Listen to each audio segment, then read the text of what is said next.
Good evening again, folks. I hope you're enjoying your dinner. Just wanted to give you a couple of updates and recognize some people. They're going around and pouring champagne, and so we will have a toast here eventually. But I want to recognize, when I walked in this facility, I've been in this facility many, many times. It's just an extraordinary, well done decor, and I want to thank Headlight. I want to thank the Holiday Inn by the Bay. I think they did an outstanding job preparing for this, so they deserve a round of applause.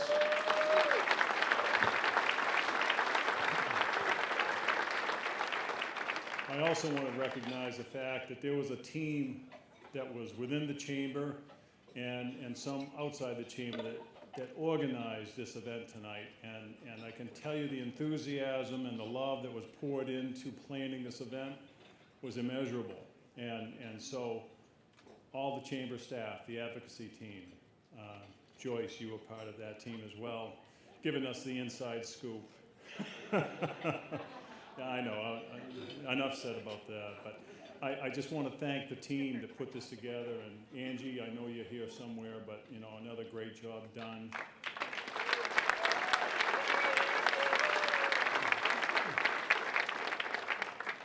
So, is the champagne poured yet? Do we know? Oh, it is, okay, well, we'll keep going. So we really want to kick off the program. And it's my distinct honor to introduce our first speaker, someone who really truly does not need an introduction, and whose commitment to Maine people, Maine business community, and just building strong working relationships in this state over the many years, and especially with the Maine State Chamber of Commerce. She and Dana go way back. She's a county girl, Dana's a county boy. He's a county statesman. I think they share the foundation of growing up in the Aroostook County, and I think that speaks volume about their character and dedication to Maine people. I want to thank you, Senator Collins, for being here this evening. I know that you were busy today. You hopped a flight, you got here. That just speaks volume, and this is just a perfect example of the commitment you make to this state every day. So with that, I'm very proud to introduce Senator Susan Collins.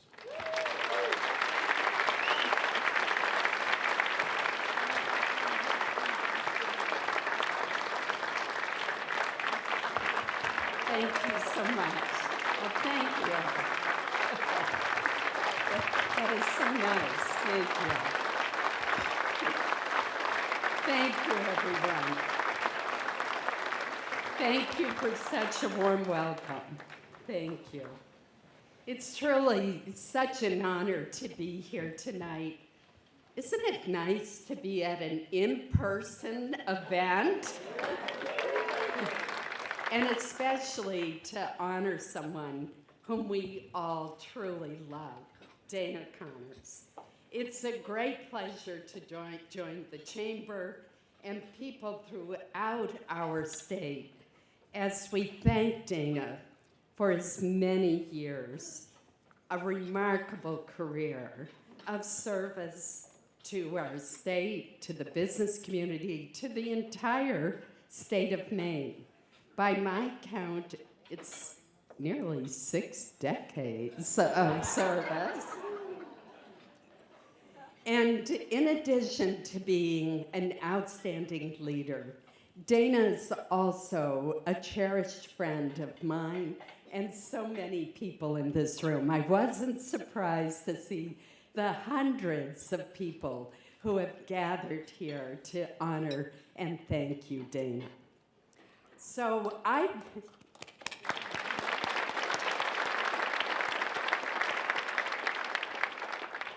was trying to figure out how many years I've known Dana.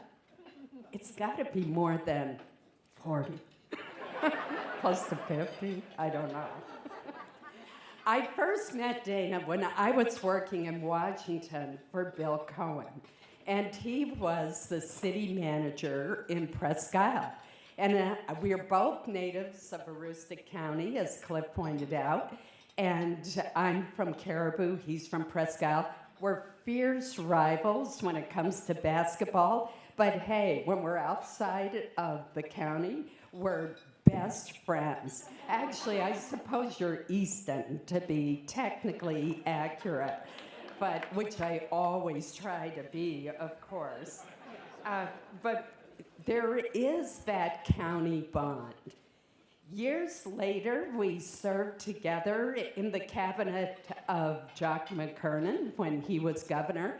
And it's so wonderful to see so many members of that cabinet who are here tonight. Solomon Millett, Chip Morrison, there are probably others of you out there, but we had a wonderful time all working together when Dana was Commissioner of Transportation. And everyone who worked with Dana during those 11 years that he was commissioner, everyone was in awe of his ability to go into a meeting and always come out with everybody happy. It really was amazing. At that point, as I was talking tonight, we did Capitals for a Day. We would go to a community around the state and set up meetings. It really was a lot of fun. And Dana would go, and of course there was always the biggest crowd to see the Commissioner of Transportation. And needless to say, usually people were complaining about a bridge, a road, too many potholes, a culvert that was out.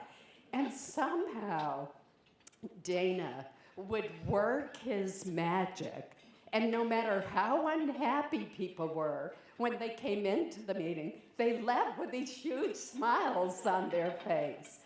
And the reason, I could see someone nodding in agreement here, and the reason, of course, is Dana had such a knack of making everyone feel listened to and valued. And that is a knack that he still has, of always listening to people and trying to solve problems. And from there, Dana, of course, stepped forward to serve as president of the state chamber. And throughout his nearly 30 years of leadership, how can it be that long?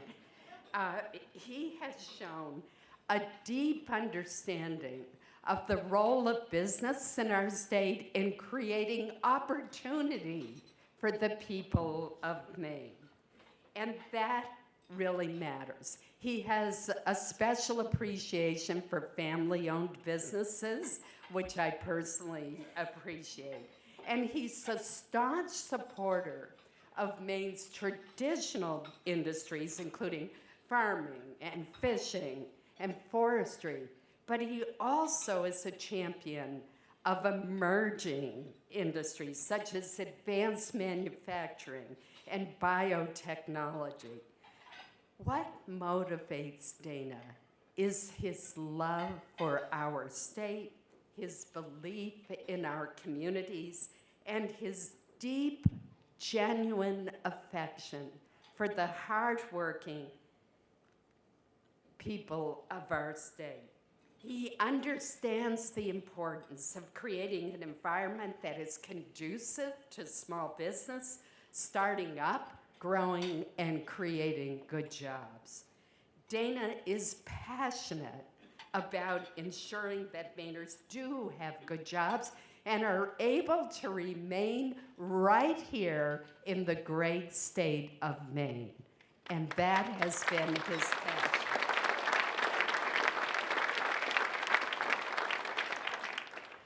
I'm especially grateful to Dana for providing me with such great advice during the pandemic as I was drafting the Paycheck Protection Program. And I would call Dana, and we would bother him at all hours of day or night, and always got such great advice. The fact is, no matter what the issue is, what the circumstances are, Dana is always upbeat, he's optimistic, he's hopeful, he never gives up, no matter how difficult the issue. He's always focused on how can we move forward.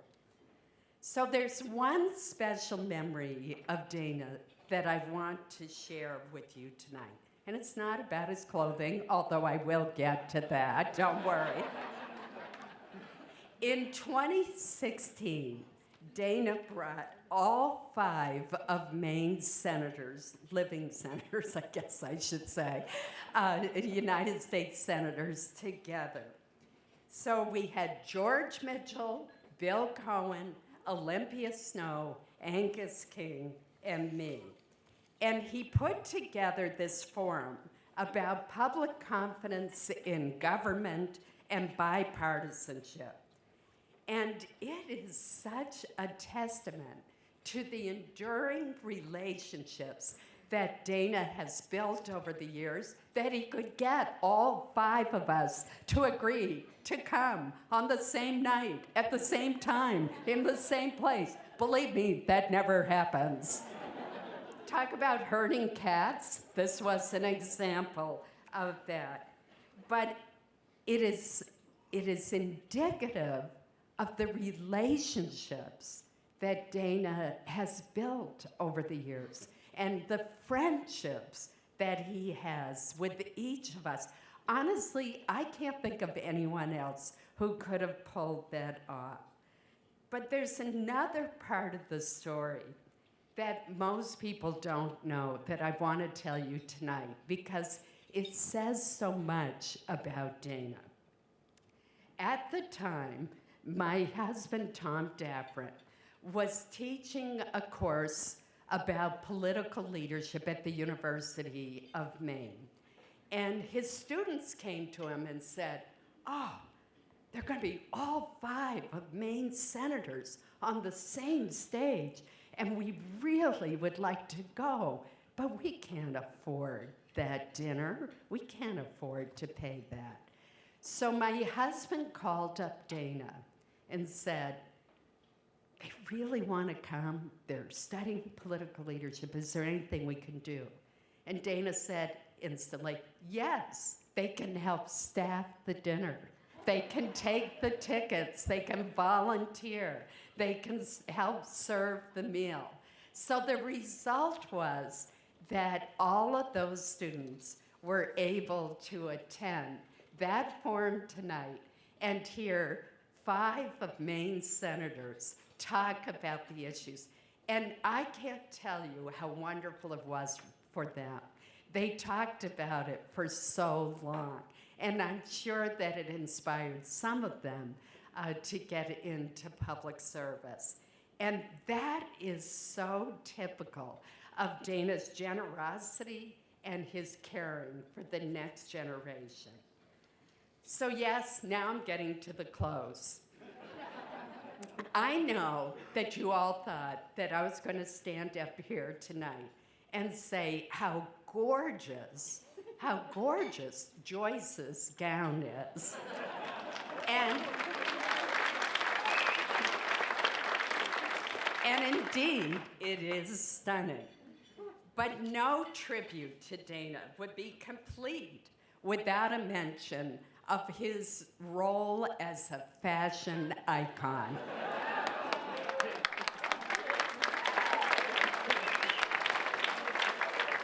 Now, I can't say for sure that Dana invented the pocket square, but he certainly perfected it. And tonight, have you seen what he's wearing tonight? So I think I want the velvet jacket, and maybe we should auction it off at the end of the evening. It's not a bad idea, do you think? It could go for a scholarship or something. So Dana has made such a positive difference for the state of Maine in all the positions that he has held. So tonight, I'm going to be presenting him with a speech that I submitted for the congressional record that describes his history, his contributions to the state of Maine.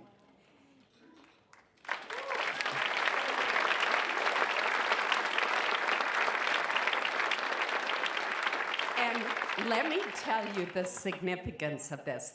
This means that Dana is not only part of Maine's history, it means he's part of America's history.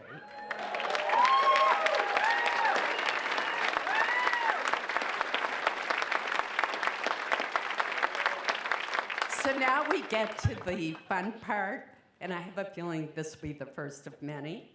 Unfortunately, I didn't bring my glass of champagne up here, but that's okay. I can pretend to be hosting it. Or you can rest.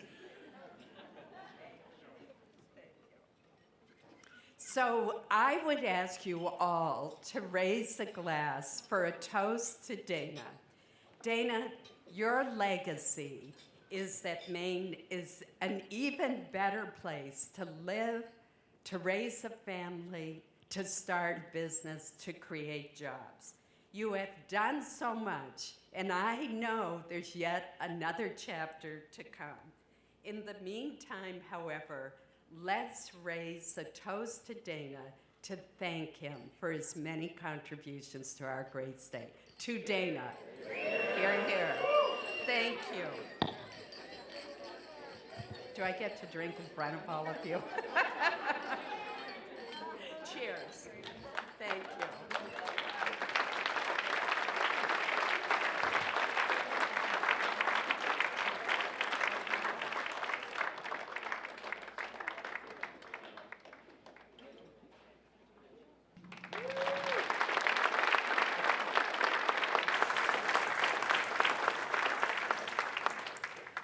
I'd now like to invite Patricia Quinn to the podium. Patricia is the Executive Director of the Northern New England Passenger Rail Authority. She and Dana have worked together for many years, and Patricia has a special presentation to share this evening. Patricia?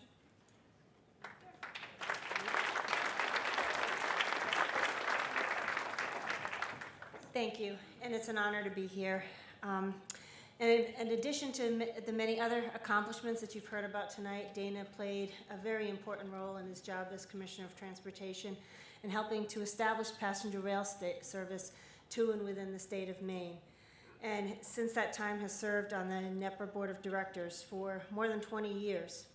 And every year the NEPR Board of Directors gives out an award, I'm gonna have to read this, that recognizes the vision, commitment, and leadership of another great man, Senator George Mitchell. Dana has stood up and presented this award to others for many, many years.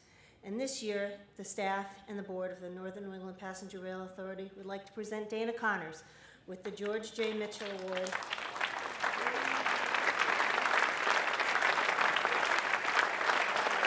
For his service and commitment to the people of Maine.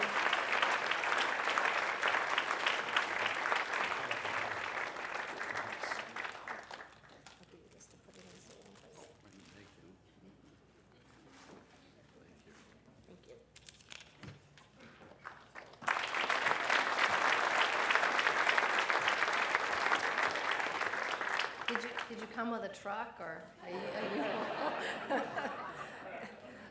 I want to just, before I move on to the next thing, I want to just say the real talent that Dana has is that they're actually smiling a week later.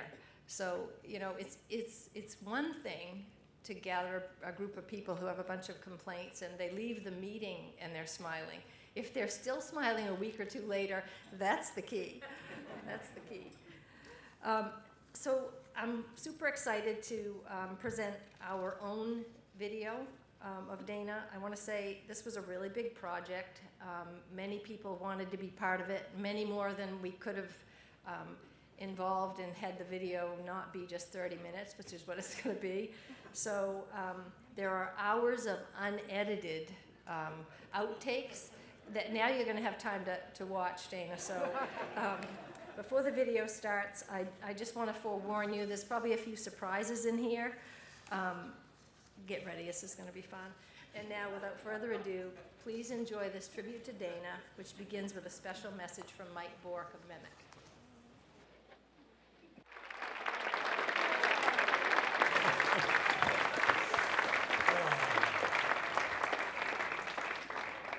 What a great way to end the video, huh? What a great tribute, and to a very special person. Dana, it speaks to your impact and influence on people personally and professionally, to the enormous respect people have for you, and to the difference you have made in our state, so we thank you for that. I'd now like to introduce, on behalf of Senator Angus King, Sharon Campbell, who serves as regional representative for Senator King, and Kay Rand, who we all just saw in the video, and who served as governor and Senator King's chief of staff for many years, for a very special presentation to Dana.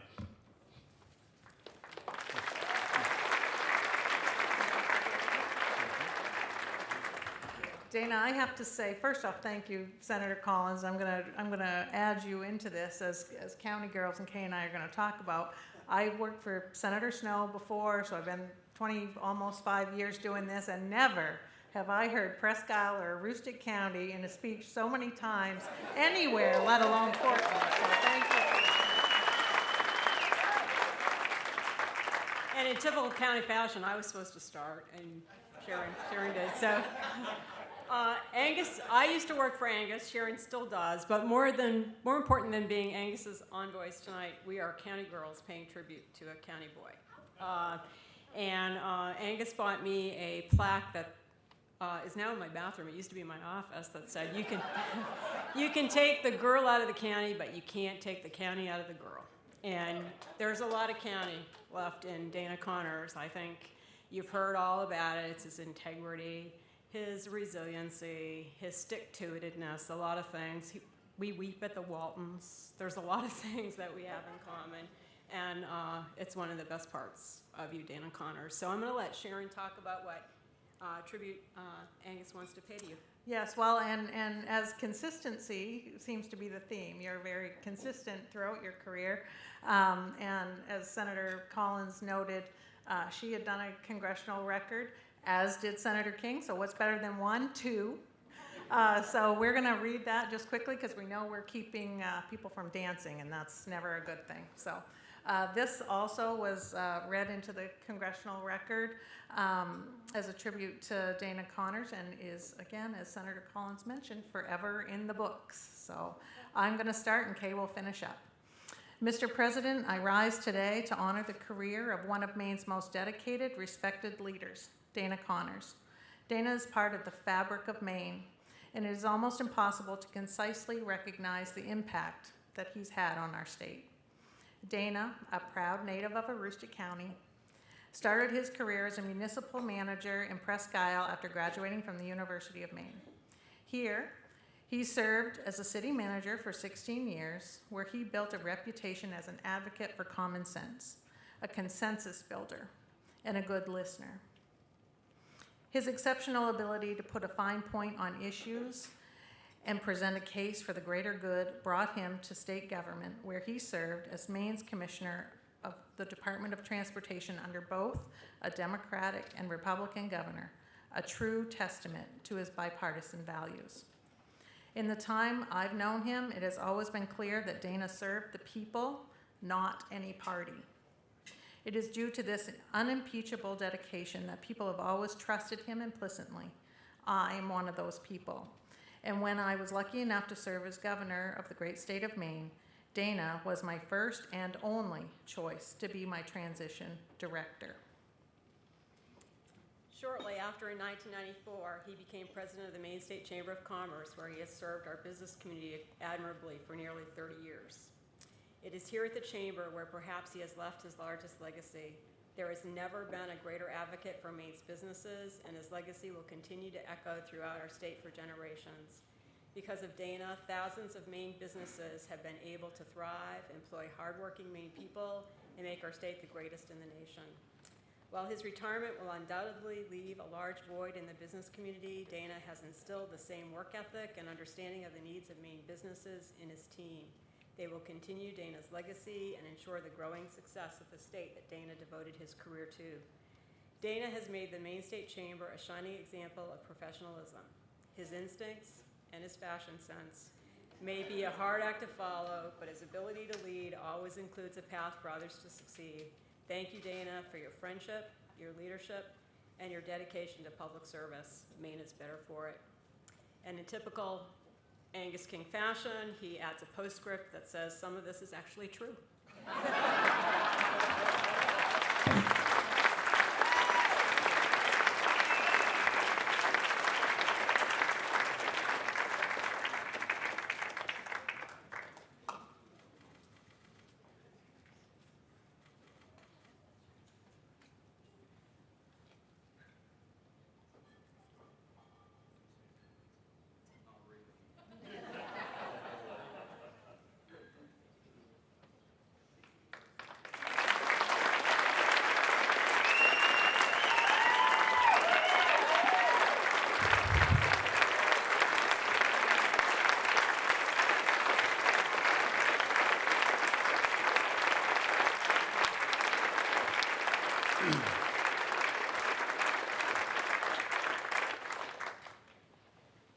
My grandson, and only boy of our 6 grandchildren, was just giving me a signal about something.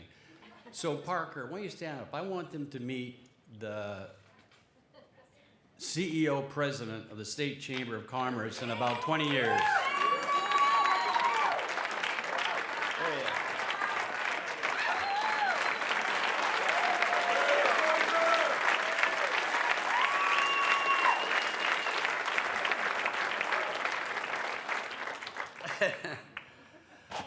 Oh, that helped me a lot because, truth be told, I can only imagine, you can only imagine how I feel.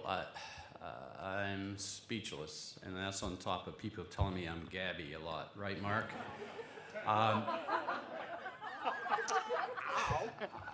It's an incredible night. I just couldn't believe half of the things you said about me because it didn't seem to be me, but I do truly appreciate everything you said. God knows I do. It's been a wonderful evening. I don't know how you would think otherwise. I mean, the room is beautiful. The speeches were incredible. Everything about it. Whether you're on the video or here in person, you're all so gracious, so kind. And I doubt if there are enough words in any language that would allow me to say, with the appreciation and gratitude I feel, how much this evening means to me.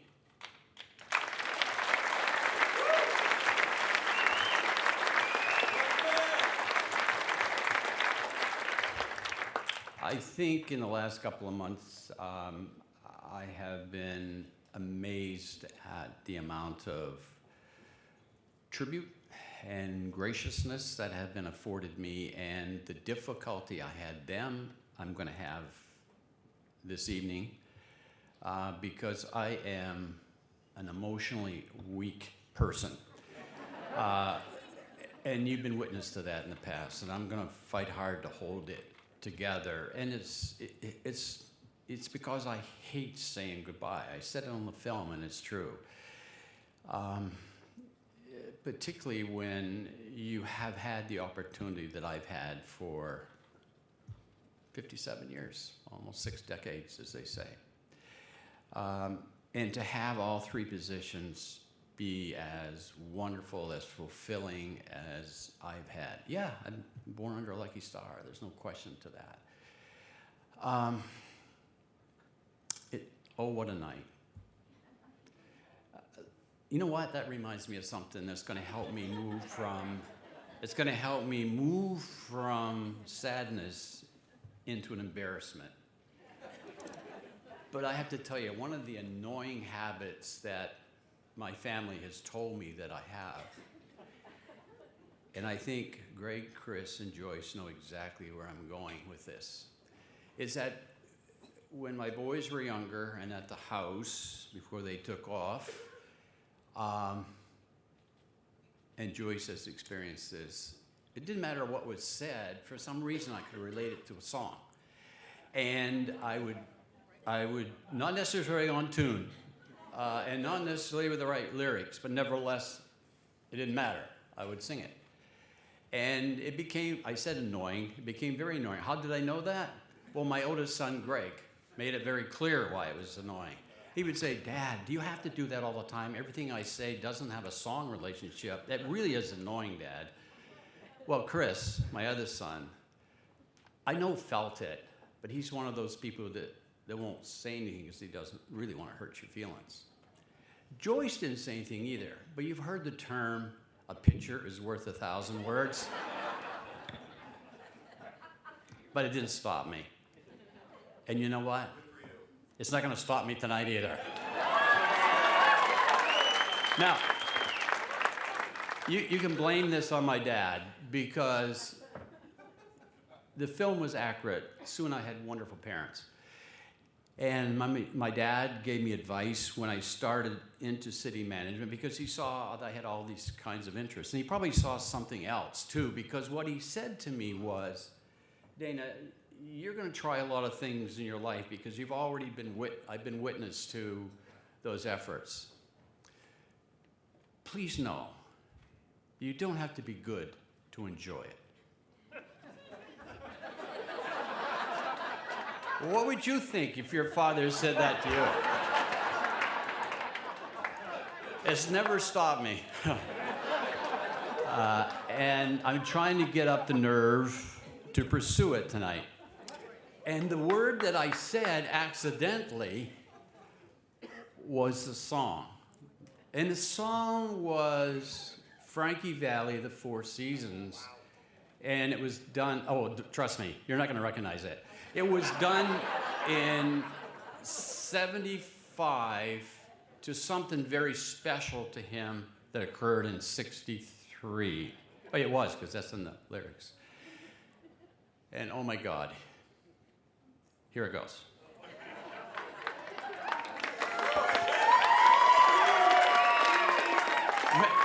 Remember what I said, I'm substituting embarrassment for sadness, and this is, believe it or not, this is going to help me. Although you will probably say, I know why your dad said that, but just because you enjoy it doesn't mean that they're going to enjoy it. So with that, I've stalled long enough. I don't know why the hell I got myself in this mess, but I did. Here goes. Oh, what a night in December back in 63.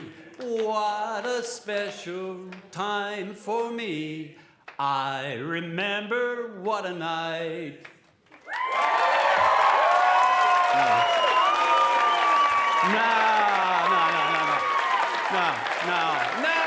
You're playing with me. More. Okay.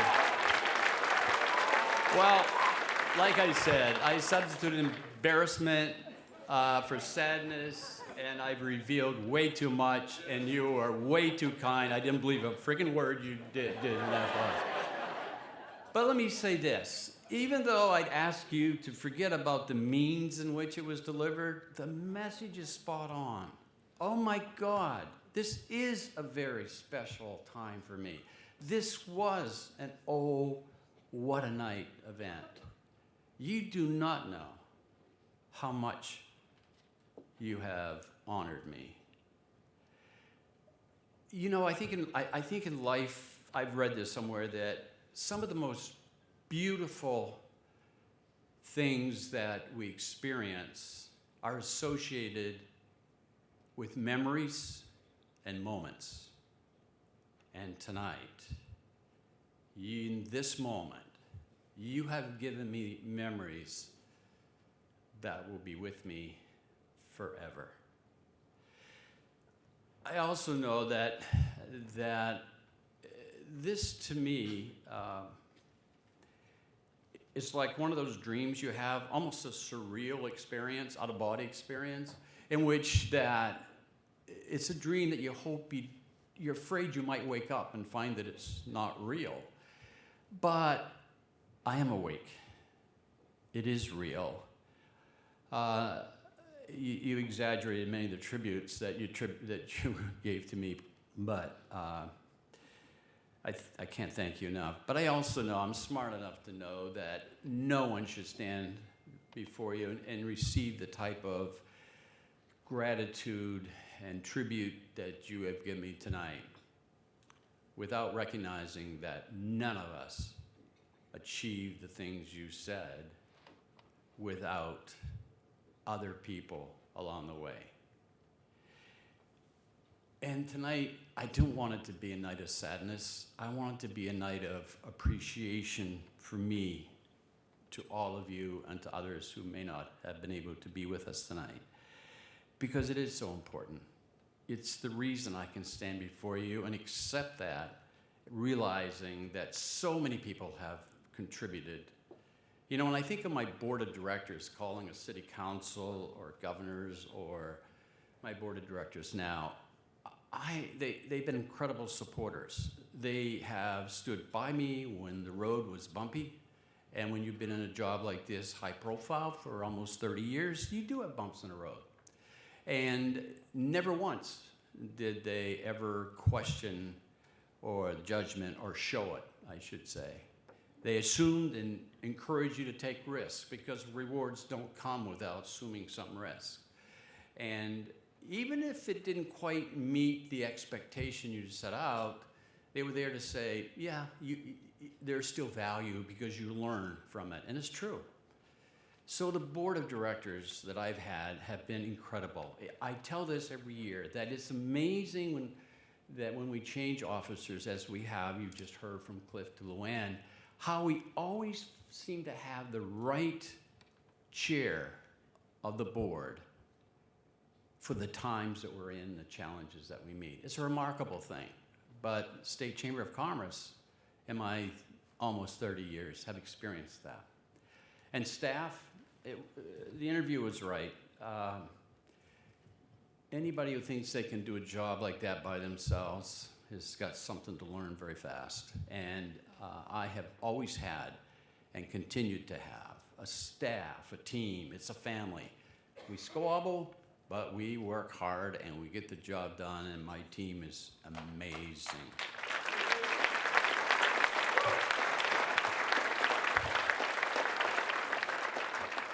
And partners are an extended family. My local, I say mine, they belong to me. There's nothing in law that has the state chamber and the local chamber working together. There's nothing in law that requires that. But I can tell you, they are a pride and joy to me. I love the local and regional chambers. They do such work at the local level. Smaller budgets, high expectations, but they are the body and soul of every community in which they exist. But it doesn't stop there. There are some associations, and I'm not going to be able to name them all, but I've seen some here this evening, and I wanted to acknowledge them because, once again, that partnership is vital to getting the job done. We live in a world where when you work as a team, your voice is stronger, as it is with local and regional chambers, as it is with our associations. Jason Judd's here from that incredible organization, Educate Maine. Curtis Picard from the Retail Association. Greg Dougal from Hospitality, and on and on. Tony Cameron was going to be here, and if he was not from tourism. So you've got such strong partnerships that when they are available and when you can use them in a partnership, you're going to make things happen, and it's a way to do things. Cliff mentioned it. I want to repeat it. One thing that Maine has that we too often take for granted is access. You heard this evening two incredible senators that, you know what, when we go to DC, we get to sit down with a senator for 20 minutes to a half hour. And that is not the way it is in practically every state. And when you look at Senator Collins, she is a friend. She has put Aroostook County in worldwide status because they know Susan Collins and they know Aroostook County now. She's that good, and she's been with it, and I am proud to call her a friend.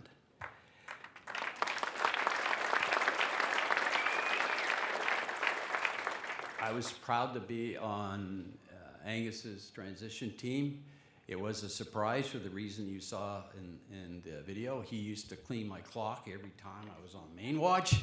And it's true, I left driving home thinking, why did I agree to do that again? But like my board has seen over time, he saw in me, and my board saw in me, something I didn't see in myself. Because I can honestly tell you, and maybe this is a county thing, and maybe I'm going back to what my dad put such an emphasis on, work ethic, that I've always felt that I never did enough. I could work harder, I could do more.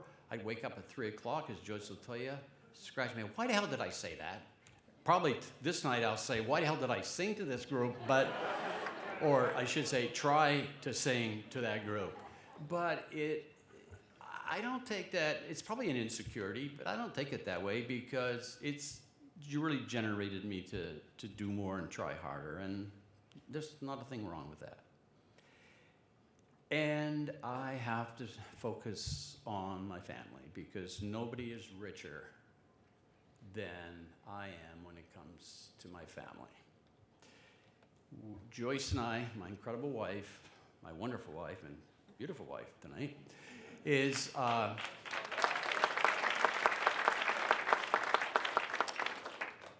here with our kids and grandkids, but I want to take just a moment to have you meet my sister Sue that was referenced. Sue, you want to stand up, say hi?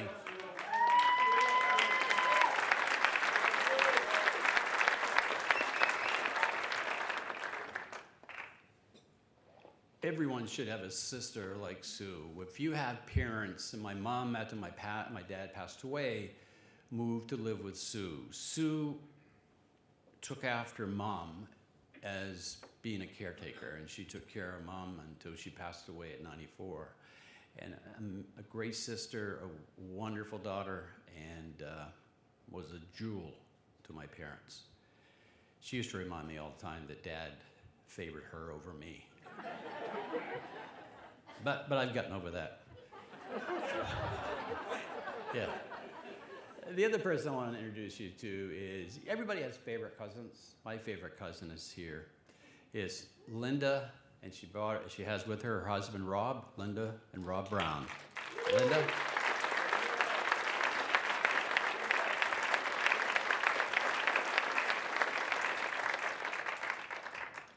As I said, Joyce and I are so privileged because between us we have 4 adult children. I guess they say children because they're 50, they're mid-30s, but they are adult children.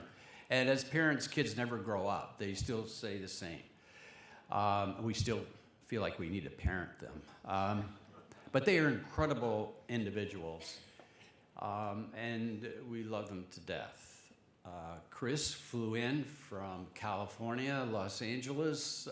His wife has a retail business there and couldn't get away, but she's here in spirit. The rest of our adult children, Greg, Chris, Shayna, Jake, and their spouse are here with us, and we have 6 of the most precious grandchildren in the world.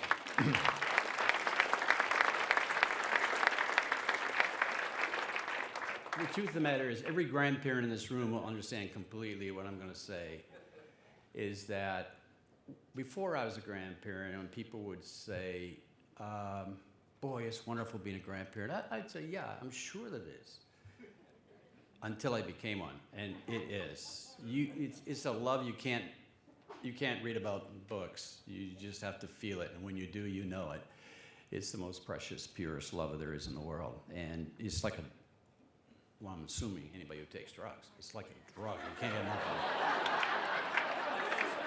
it. That wasn't too revealing, was it? No. Yeah. Let me, I know, I am, Mark, you are right. I accused in a very friendly way one time Mark Ellis, who's a tremendous asset, and Angela also, who is here tonight but was also on the video assistant like no other. I was ribbing in my office Angela about something we're talking about. I said, yeah, I love Angela. She's the best. But I have a hard time getting her to stop talking so I can say something. She's a little Gabby. Mark said, Dana, so aren't you? So, Mark, this is evidence that you were right. So let me wrap it up in this way.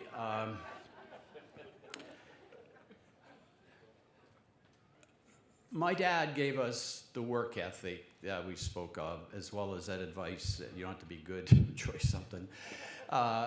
My mom, it was talked about in the video, is one of those rare and beautiful people that just, if she couldn't say something nice about somebody, she wouldn't say it at all. And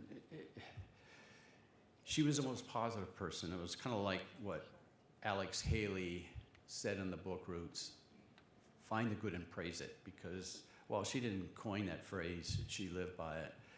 Incredible. And I guess what I'm saying tonight is what we all find as we kind of age, and that is there are two most important things in life, are to love and be loved.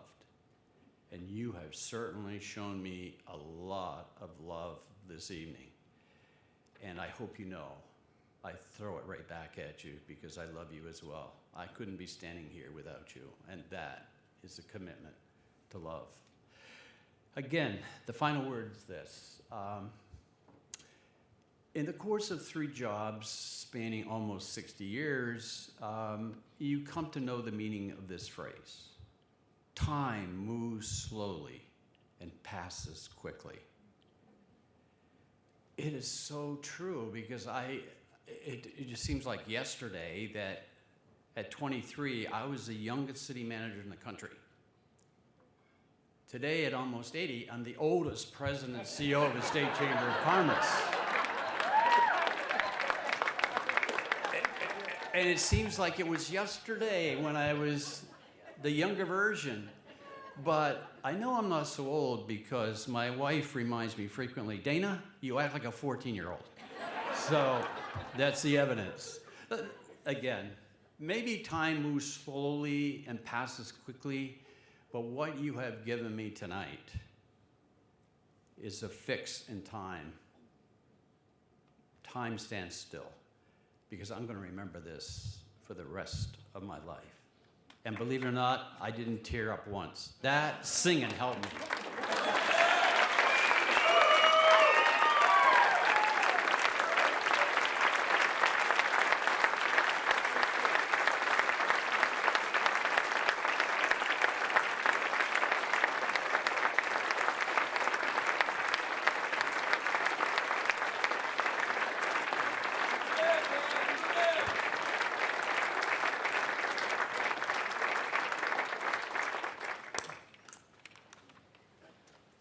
Wow, Dana, well done, well done. That was impromptu.